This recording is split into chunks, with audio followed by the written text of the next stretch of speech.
class for history. I moved in there in 1967, right after the riot. I came in from Istanbul, Turkey. I was in the Air Force. I ran into Frank, Blackwell, Jeff was my next door neighbor.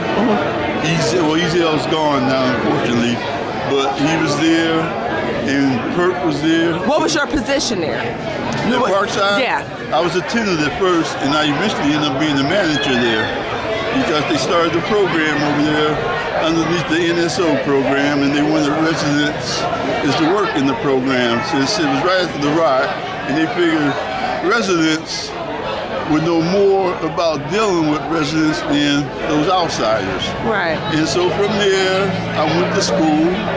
They were lucky enough to get a degree, and I eventually became the manager over there at Parkside. So you said the riots took place in '67. 67.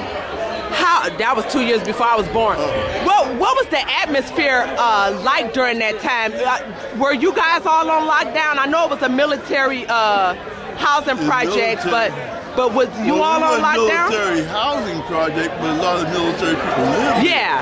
Parkside, Jeffrey, Brewster. That's what a cannon symbolized, Parkside. Right, and so it was a lockdown as far as being on the base. You couldn't come off the base, and in the city, well, you can get out if you can go to the base. This was during the riot? Yeah. Okay, did you guys have curfews inside of Parkside just like the rest of the city had? Oh yeah.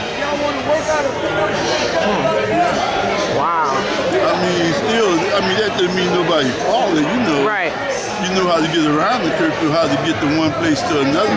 What would you say the percentage was with African American residents? African American residents back in 67, 68, even 69. Maybe about 30% African Americans. It was mostly Caucasians. Excuse me. I heard. Until we start, and after that. So do you think the Equal Housing Act had a lot to do with that, for getting a whole lot of African Americans in Parkside? Not necessarily. Because before the whites was trying to move out, that's all. Right, but before then, before we were able to move in Parkside, we had the Black Bottom area, Paradise Valley, and Hastings area. That has already been they was doing the process of tearing that down. Right. When they had Chrysler Freeway, they tore down. So then I heard that we all went into Brewster. Right, went into the housing projects. Then that's when Parkside opened their doors to many of us, and the rest of the housing projects that was out. Brewster opened theirs, or the public housing there was Brewster and Jeffrey. But Parkside was primarily mostly Caucasians. So Brewster's and Jeffries opened up their doors to us first. Oh yeah, the African American. They had to, because they had to be relocated from that area that they was, Right, we had to go somewhere. And so that's how that happened. Wow, you talk about history. Now, did you do anything with the children, as far as mentoring, or? Well, I was lucky enough as to work with the recreation people while I was out there, and so. It's not that I did anything special, but one thing that we always try to do is keep the gym open. Oh yes, the rec. Right. We love you for it. Okay, we kept the rec open. And by Ezel Johnson, he's dead now, but Easy worked there, and he lived out there, and he made sure we all had keys. So that anytime he wasn't there, we can always open up and keep it open until kids get ready to go home 10, 11 o'clock or something. They needed something to do. Right, and we appreciate it to keep us productive and stuff. I mean, I know we lived like a skip, hop, and a jump from the rec, and we lived in there, the rec, so we appreciate it. I mean, it gave us something to do besides the Chandler Park, going on the swings and all that. But it gave us something productive to do, the swimming lessons, well, the tennis. We had Miss Bell, and Miss Bell worked with us in the rec, but Miss Smiley worked with us over in the swimming pool. So, yeah, see that little guy behind you, Walter? Yeah, see, now I remember both of them was kids. Oh, Walter was Parkside too? Yeah. Oh yeah. I got his picture.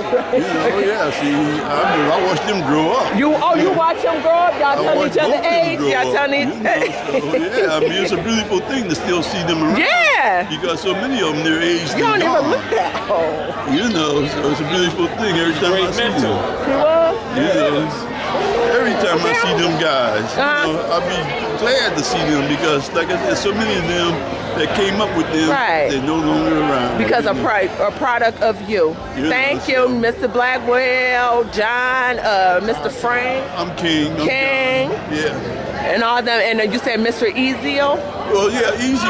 We lost him a few years back, but he had keys to the wreck because he worked there, so he made sure all of us had keys so that we can let the kids stay in. Did he have children? Do you keep in contact with his family? Or? Well, Easy didn't have kids per se that live in Parkside, but his girlfriend there. But I still see them now every now and then. Oh, okay, good. They don't live out there, they live down east. They live. Now, the last question: what was the security guard name? The famous Parkside security guard.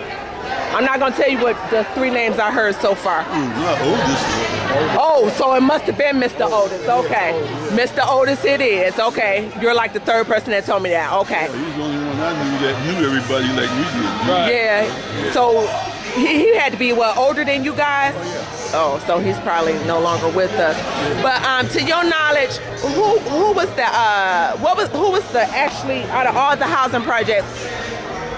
Which one was the first one from your knowledge? Do you know? I know Parkside was under the military, but... Well, it was only under military for that brief moment during the riot, but other than that... Because I heard Parkside was the official public housing. It probably wasn't labeled public housing because it was military at first. No, it was public housing. It was public housing? Now, what was military was Sojourner Truth. Oh. That was, as a matter of fact, they had the old army huts. That's what they lived in back there. So which one would you say that came first, Parkside or Sojourner Truth? Oh, as far as being built? Yeah. Well, I really don't know the exact... Yeah, because I have I'm getting conflict stories. Everyone's saying Parkside. I just know the type of the buildings that they had. Right, and I heard Parkside was the largest of all the housing projects. I don't know, I'm not sure.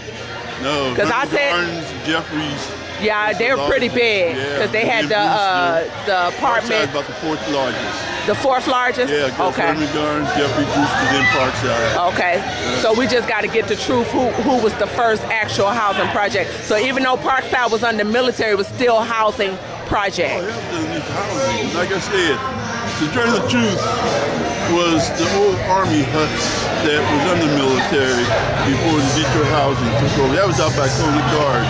Matter of fact, blacks weren't even allowed to move in there at first, and not until after the riot. And you said that was Sojourner Truth that welcomed us in after they made Hastings Street a freeway? Well, no, they made Hastings a freeway. That's where they all crowded the Brewsters, but they couldn't. Oh, the Brewsters, right? Okay. Right, but Coney Garden, but Sojourner Truth is out by Coney Garden area.